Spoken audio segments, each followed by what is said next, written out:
wabarakatuh. Kami dari 94 ingin membawakan Asmaul Husna kami sebagai berikut.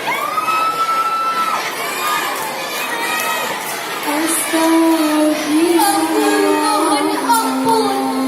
kepada Tuhan yang Maha Agung.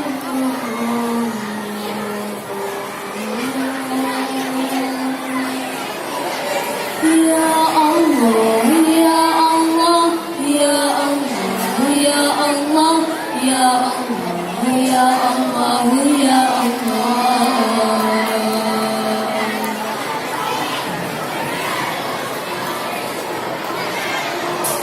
Ya Allah, ya Rahman, ya Rahim, ya Malik, ya Qudus, ya Salam, ya Mu'min, ya Muhaimin, ya Aziz, ya Jabbar, ya Mutakabbir, ya Khaliq, ya Barik, ya Musawwir, ya Ghaffar, ya Qahhar, ya Wahhab, ya Razzaq, ya Fattah, ya Alim, ya Qabir, ya Basir, ya Khafi, ya Rafi, ya Mu'iz, ya Muzil, ya Sami, ya Basir, ya Hatam, ya Adal, ya Latif, ya Khabir, ya Halim, ya Azim, ya Ghafur, ya Syakur, ya Ali, ya Kabir, ya Hafiz, ya Muqim, ya Hasib, ya Jalil, ya Karim, ya Raqib, ya Mujib, ya Wasif, ya Hakim, ya Wadud, ya Majid, ya Ba'is, ya Syahid, ya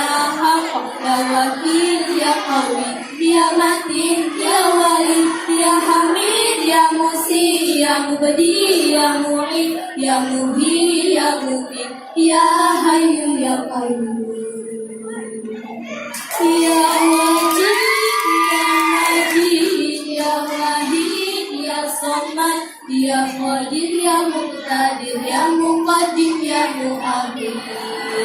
ya Awal, ya Akhir, ya Zahir, ya Batin, ya Wali, ya Muta'ali, ya Baru, ya Tawwab, ya Muntaqim.